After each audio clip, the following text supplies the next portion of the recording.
Today, I'm going to present a fairly technical overview of the NimbleGen SeqCap Epi Enrichment System, which became commercially available earlier this year. The Epi stands for Epigenetics, and the subtitle of my talk is Ultra-High Complexity Oligonucleotide Probe Pools for Target Enrichment Based Bisulfite Sequencing, a new technology for DNA methylation analysis. So I'll begin with a brief orientation to DNA methylation and bisulfite sequencing. Then I'll spend most of my time discussing details of the SeqCap Epi technology. And finally, I'll close by showing some new data from our fixed content design that Patrick mentioned.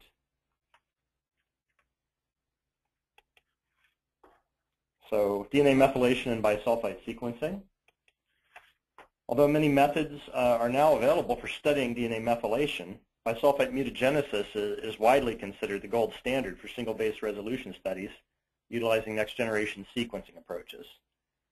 Bisulfite mutagenesis acts through the deamination and conversion of unmethylated cytosines to uracils. Methylated and hydroxymethylated cytosines are protected from this reaction and aren't converted. After PCR amplification of bisulfite-converted DNA, the uracils are replaced with thymines, which are detected by DNA sequencing and comparison to a reference sequence. Now, despite the power of this approach, bisulfite mutagenesis is not without problems. The process itself damages up to 95% of DNA library fragments during the conversion. And this can have serious implications for downstream applications. However, the SeqCap Epi workflow that I'm going to talk about was designed intentionally to mitigate as much of this negative effect as possible.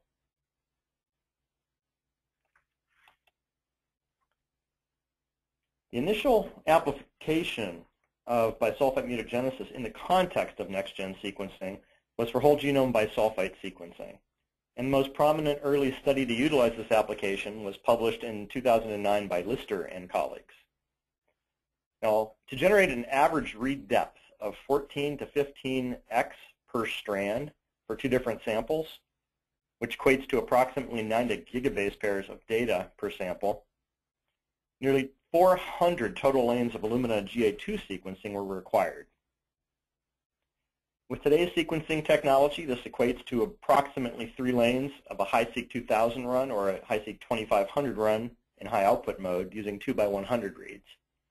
So while sequencing throughput has increased dramatically, I think it's obviously still not a practical solution for most research needs.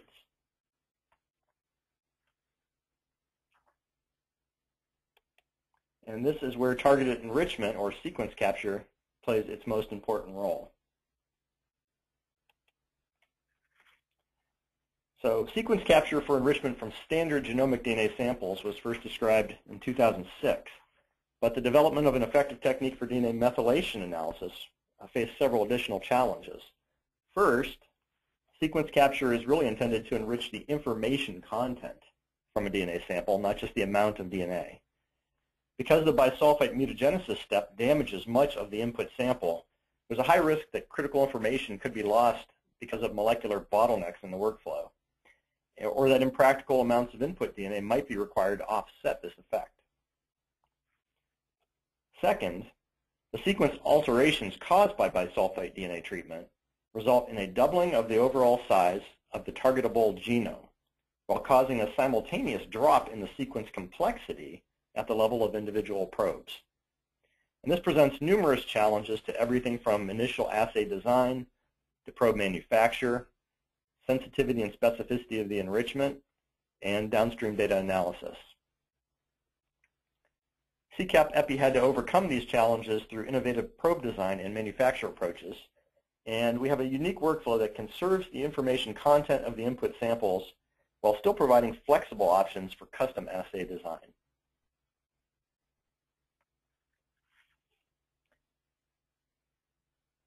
Now here is an overview of the SeqCap Epi enrichment workflow.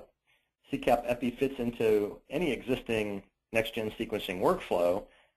Conceptually, it's very similar to our existing SeqCap EZ product, except for the addition of a bisulfite mutagenesis step between library generation and hybridization capture.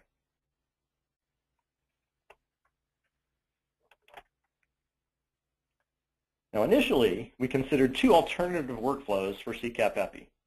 Both of these include a library preparation step, a bisulfite mutagenesis step, a hybrid capture step, and one or more PCR amplification steps. But they differ, importantly, in the order of these steps within the workflow. And this, as it turns out, is a critical point to consider.